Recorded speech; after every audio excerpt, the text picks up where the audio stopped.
Hello student, I am Sunita Jha. हम कर रहे हैं क्लास 6 साइंस का चैप्टर 3 फाइबर टू फैब्रिक। अपने प्रीवियस वीडियो में हमने जाना कि हम सिल्क मॉथ से सिल्क फाइबर कैसे लेते हैं और फिर उस फाइबर से हम कैसे बनाते हैं सिल्क यार्न। और अब हम इस वीडियो में हम जानेंगे कि सिल्क यार्न के बाद जो सिल्क फैब्रिक बनता है उस फैब्रिक के क्या क्या यूजेस हैं, उनमें क्या क्या प्रॉपर्टी पाई जाती है। इसके अलावा हम इस वीडियो में यह भी समझेंगे कि सिल्क इंडस्ट्री में जो वर्कर्स काम करते हैं उनको किस तरह की हेल्थ प्रॉब्लम का सामना करना पड़ता है। तो हम स्टार्ट करते हैं यूजेस ऑफ सिल्क से। तो देखिए यूजेस ऑफ सिल्क यहाँ पे क्या लिखा है। It is use to make cloth, scarf, sari and dresses. Silk का यूज़ हम करते हैं क्लॉथ्स बनाने में, स्कार्फ बनाने में, साड़ीज़ बनाने में और ड्रेसेस बनाने में। जैसे कि आपको पता है कि सिल्क का जो की प्रॉपर्टी क्या होती है, ये शाइनी होता है, लस्टर होता है, स्मूथ होता है। तो आप क्लॉथ्स बनाने में, डिजाइनर ड्रेस मटेरियल बनाने में सिल्क को यूज़ करते हैं और काफ़ी पसंद करे जाते हैं सिल्क के फैब्रिक, जो कि वो काफ़ी डिजाइनर होते हैं, काफ़ी अच्छे लगते हैं। पार्टी वगैरह में इनको काफ़ी यूज़ किया जाता है। ठीक है। It is use in bullet proof waste. इसका यूज़ किया जाता है बुलेट प्रूफ वेस्ट में। आप यहाँ पे इस इमेज को देख लो, ये है बुलेट प्रूफ वेस्ट। अब बुलेट प्रूफ वेस्ट यूज़ करते हैं हमारे सोल्जर्स अपने एनिमीज से बचने के लिए। बुलेट प्रूफ वेस्ट यूज़ करते हैं जो कि कुछ इस तरह की होती है और ये सिल्क फाइबर से बनाई जा सकती है, सिल्क फैब्रिक से बनाई जा सकती है। ठीक है। और पैराशूट भी बन सकता है सिल्क फैब्रिक से। कुछ इस तरह का होता है सिल्क फैब्रिक से बना हुआ पैराशूट। इस इमेज में देखिए, जो सिल्क फैब्रिक से बना हुआ पैराशूट होता है वो इस तरह का होता है। अब स्टूडेंट क्या, जो सिल्क फैब्रिक के पैराशूट आज के समय में तो नहीं बनाए जाते हैं। आज के समय में नायलॉन के पैराशूट बनाए जाते हैं, लेकिन पुराने समय में सिल्क फैब्रिक से इस तरह के पैराशूट बनाए जाते थे, जैसा कि आप यहाँ इस इमेज में देख रहे हैं। आगे चलते हैं। It is use and non observable suture in surgery, है ना। अब यहाँ पे कहा जा रहा है कि जो सर्जरी की जाती है तो सर्जरी में दो तरह के थ्रेड यूज़ किए जाते हैं।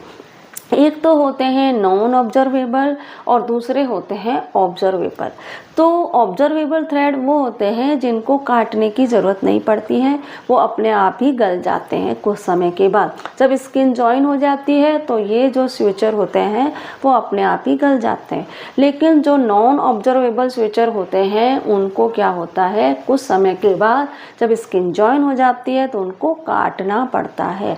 तो नॉन ऑब्जर्वेबल जो स्यूचर होते हैं वह बनाए जाते हैं सिल्क के फाइबर से। ठीक है। तो ये आपने देखा कि इसके ये यूजेस हैं सिल्क फाइबर के। ठीक है। आगे चलते हैं, प्रॉपर्टी ऑफ सिल्क देख लेते हैं कि सिल्क में क्या क्या प्रॉपर्टी है। Silk is extensively use make dresses, scarf, blouse etcetera.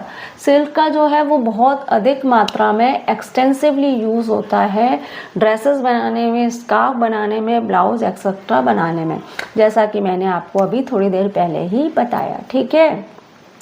It is also use to make draperies, curtain, cushion cover etcetera. अब यहाँ पे ड्रॉपरीज से क्या मतलब है, कर्टेन, कुशन कवर तो आप जानते हैं। ड्रॉपरी से क्या मतलब है, ड्रॉपरी से मतलब होता है कि सिल्क फैब्रिक से बनने वाला एक डिज़ाइनर मटेरियल जिसमें क्या है, जिसको बहुत ज़्यादा वीव नहीं किया गया है, लूज सिल्क के फैब्रिक से बनने वाला डिज़ाइनर मटेरियल। जैसे कि आप इस इमेज को देखिए, यहाँ पे ये जो कर्टेन है ये क्या है, इनको बहुत ज़्यादा वीव नहीं किया गया है। लूज सिल्क का जो फैब्रिक है उसी से ही इनको अच्छे डिज़ाइनर कर्टेन में कन्वर्ट कर दिया गया है। ठीक है। तो ये डिज़ाइनर कर्टेन जो है, और भी इस तरह के जो ड्रेस मटेरियल होते हैं जो लूज फैब्रिक से बनाए जाते हैं उनको हम ड्रॉपरीज नाम देते हैं। तो इस तरह का ये है ड्रॉपरीज। ठीक है। अब आगे क्या लिखा है, following property of silk make it so useful. अब सिल्क में कौन कौन सी प्रॉपर्टी है जिसके कारण ये बहुत यूजफुल है आज के समय में। पुराने समय से ये काफ़ी पॉपुलर रहा है और आज भी इसकी उतनी ही डिमांड है जितनी की पहले थी। तो इसमें क्या क्या प्रॉपर्टी है वह देख लेते हैं। इट हैज़ स्मूथ, ये स्मूथ है, सॉफ्ट टेक्सचर है और लस्टर भी है ना। जो यहाँ मैंने लिखा नहीं है, आप चाहो तो लिख लेना। ये क्या है, स्मूथ है, सॉफ्ट है, टेक्सचर है और लस्टर तो ये होते ही हैं सिल्क के फैब्रिक। ठीक है। It is the strongest natural fibre as a steel thread. तो ये स्ट्रॉन्गेस्ट नेचुरल फाइबर है। नेचुरल फाइबर जितने भी हैं उनमें सबसे ज़्यादा स्ट्रॉन्ग फाइबर किसका होता है, जो होता है सिल्क का होता है। और ये स्टील फाइबर जितना स्ट्रॉन्ग होता है अगर वो नेचुरल सिल्क है तो। ठीक है, आर्टिफिशियल सिल्क की बात, नेचुरल सिल्क की बात हो रही है यहाँ पे। It is cool to wear in summer and warm to wear in winter. और इसमें सब क्या खासियत है कि ये समर में तो कूल रहते हैं और जो विंटर सीजन होता है तब वार्म रहते हैं, जो हमारी बॉडी की रिक्वायरमेंट है। हमको समर सीजन में कूल ड्रेसेस चाहिए और विंटर सीजन में हमें वार्म वो ड्रेसेस चाहिए जो हमारी बॉडी को वार्म रखे। तो हमारा जो सिल्क फाइबर है उसमें ये क्वालिटी होती है। ठीक है, तो इसी कारण ये इतना एक्सपेंसिव है और इसकी इतनी डिमांड है आज के समय में। एक्सपेंसिव ये इसलिए भी है क्योंकि इसके बनाने का जो प्रोसीजर है वो थोड़ा सा काफ़ी टिपिकल प्रोसीजर है, इसलिए भी एक्सपेंसिव है। और इसमें क्वालिटी तो है ही कई तरह की, है ना, जो आप देख ही रहे हैं। इट ऑब्जर्व मॉइस्चर, और ये मॉइस्चर को ऑब्जर्व कर लेता है। मॉइस्चर को ऑब्जर्व कर लेता है इसलिए क्या है, मॉइस्चर को ऑब्जर्व करने के कारण ही ये हमें समर सीजन में कूल फील कराता है। Occupational hazard in silk industry.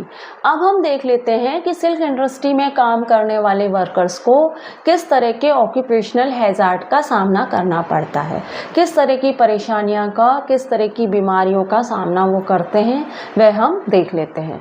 इसका फर्स्ट पॉइंट क्या है, working in cramped poorly ventilated room during production of silk lead to breath problem।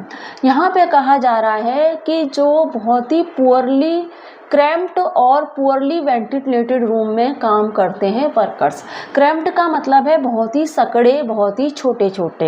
यहाँ पे क्रैम्प्ड से मतलब है बहुत ही सकड़े और बहुत ही छोटे छोटे रूम में काम करते हैं।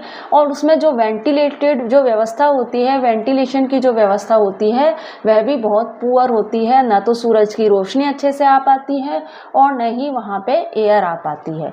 और ऐसी जगह पे काम करने से क्या होता है, उनको क्या होता है, during production of silk lead to breath problem. और ऐसी जगह पे काम करने से उनको हो जाती है ब्रीथिंग प्रॉब्लम, हो जाती है सांस की परेशानी हो जाती है। तो यहाँ पे यही लिखा है, working in cramped poorly ventilated room during production of silk lead to breathing problem. कि बहुत ही सकड़े और पुअरली वेंटिलेटेड रूम जहाँ पे हवा और सूरज की रोशनी अच्छे से नहीं आ पाती है, काम करने से वर्कर्स को ब्रीथिंग प्रॉब्लम, सांस की समस्याएं हो जाती है। आगे देखिए क्या लिखा है, handling of dead warm with bare hand result in infection and illness among workers। अब यहाँ पे कहा जा रहा है कि जो वार्म्स होती है, जो डेड वार्म्स होती हैं, उनको हैंडल करना होता है बेयर हैंड से, नंगे हाथों से उनको हैंडल करना होता है। जो डेड वार्म होती हैं उनको नंगे हाथों से हैंडल करना होता है। इसका रिजल्ट क्या होता है, इसका रिजल्ट होता है इन्फेक्शन हो जाते हैं और कई तरह की इलनेस हो जाती है वर्कर्स को, है ना, क्योंकि उनके हाथों में किसी तरह के कोई दस्ताने नहीं होते हैं, कोई ग्लव्स नहीं होते हैं। तो क्या होता है, और ऐसे बेयर हैंड से जब डेड वार्म को हैंडल करते हैं तो उनको इन्फेक्शन हो जाते हैं कई तरह के, और कई तरह की इलनेस हो जाती है। आगे देखिए क्या लिखा है, workers have to focus on fine thread being reeled and have to stand for 12 to 6 hours a day, which result in backache, vision problem and leg deformities and bow-leggedness। अब यहाँ पे कहा जा रहा है जो वर्कर्स होते हैं उनका फोकस होता है फाइन थ्रेड रील्ड करने में, है ना, फाइन थ्रेड लेना और उन्हें रील्ड करने में उनका फोकस होता है। और इस शौक में वह 12 से 16 घंटे खड़े रहते हैं। अब कोई इंसान 12 से 16 घंटे खड़े रहेगा तो उसके साथ क्या प्रॉब्लम हो सकती है, उसको बैकेक प्रॉब्लम हो सकती है। बैकेक प्रॉब्लम से मतलब है कि कमर में बैंड आ जाना। विजन प्रॉब्लम हो सकती है। विजन प्रॉब्लम का मतलब क्या है, उनकी आईसाइट पे इफेक्टेड होगी, है ना। आप कंटिन्यू एक ही जगह पे, एक ही स्थान पे आप कंटिन्यू अपना ध्यान लगाए हुए हैं तो आपको विजन प्रॉब्लम भी हो जाएगी। और लेग डिफॉर्मिटीज हो जाएगी, जिसमें बो लेग्डनेस हो जाएगी। लेग डिफॉर्मिटीज मतलब पैरों से संबंधित कई समस्याएं हो जाएंगी। जब 12 से 16 घंटा इंसान खड़ा हुआ है तो कुछ ना कुछ प्रॉब्लम तो उसे फेस करनी ही पड़ेगी। तो और है ना, तो लेग डिफॉर्मिटीज में बो लेगनेस हो जाती है। बो लेगनेस देखिए, आप ये इमेज देखिए, आपको आइडिया होगा बो लेगनेस क्या है। इसमें क्या होता है कि नी के नीचे के जो लेग्स होते हैं वो क्या होते हैं, वो बेंड हो जाते हैं और ऐसे हो जाते हैं, धनुषाकार हो जाते हैं। नी के नीचे के जो लेग होते हैं वो धनुषाकार हो जाते हैं। और ऐसा इसलिए होता है क्योंकि हम बहुत देर तक खड़े हुए हैं, आप खड़े हुए हैं, तो ऐसी कंडीशन में बो लेगनेस वाली समस्या हो जाती है, जिसमें नीचे के जो लेग्स हैं, नी के नीचे के जो लेग हैं वह स्ट्रेट होने के बजाय धनुषाकार हो जाती हैं। तो ये होती है बो लेगनेस प्रॉब्लम। ठीक है, तो उनको बैकएक हो जाता है, मतलब कमर में बैंड आ जाता है, झुकाव आ जाता है, विजन प्रॉब्लम हो जाती है, आईसाइट वीक हो जाती है और बो लेगनेस प्रॉब्लम हो जाती है, जैसा कि मैंने अभी आपको बताया। अच्छा, dipping of cocoon in boiling water is done manually. This make the workers skin raw and blister. अब यहाँ कहा जा रहा है कि जो आपको पता है कि जो कोकोन है उसको डिप किया जाता है बॉइल वाटर में, और ये काम होता है मैनुअली। तो मैनुअली मतलब इंसानों द्वारा ये काम किया जाता है, मशीनों से नहीं होता है, मैनुअली इंसानों द्वारा ये काम किया जाता है। अब वर्कर्स जब इस तरह के काम करते हैं तो भाई बॉयल वाटर के संपर्क में उनको आना ही पड़ जाता है ना। थोड़ा बहुत उनके हाथ, उनके लेग बॉयल वाटर के संपर्क में आते ही हैं, और इससे क्या होता है, उनकी जो स्किन होती है वो उधड़ी हुई हो जाती है, रॉ स्किन हो जाती है, उधड़ी हुई स्किन हो जाती है, और यहाँ तक कि उनके पैरों में और उनके हाथों में ब्लिस्टर्ड भी हो जाते हैं, छाले भी आ जाते हैं। तो इस तरह की प्रॉब्लम का सामना करना पड़ता है सिल्क इंडस्ट्री में काम करने वाले वर्कर्स को। तो इस तरह से स्टूडेंट हमने सिल्क फाइबर को पूरी तरह से पढ़ लिया है। सिल्क फाइबर कहाँ से आता है, सिल्क फाइबर कैसे बनता है, सिल्क फाइबर से सिल्क यार्न कैसे बनता है। इसके अलावा हमने सिल्क फाइबर के यूजेस, उसकी प्रॉपर्टी और सिल्क इंडस्ट्री में काम करने वाले वर्कर्स को किस प्रॉब्लम का सामना करना पड़ता है, सब कुछ हमने पढ़ लिया है।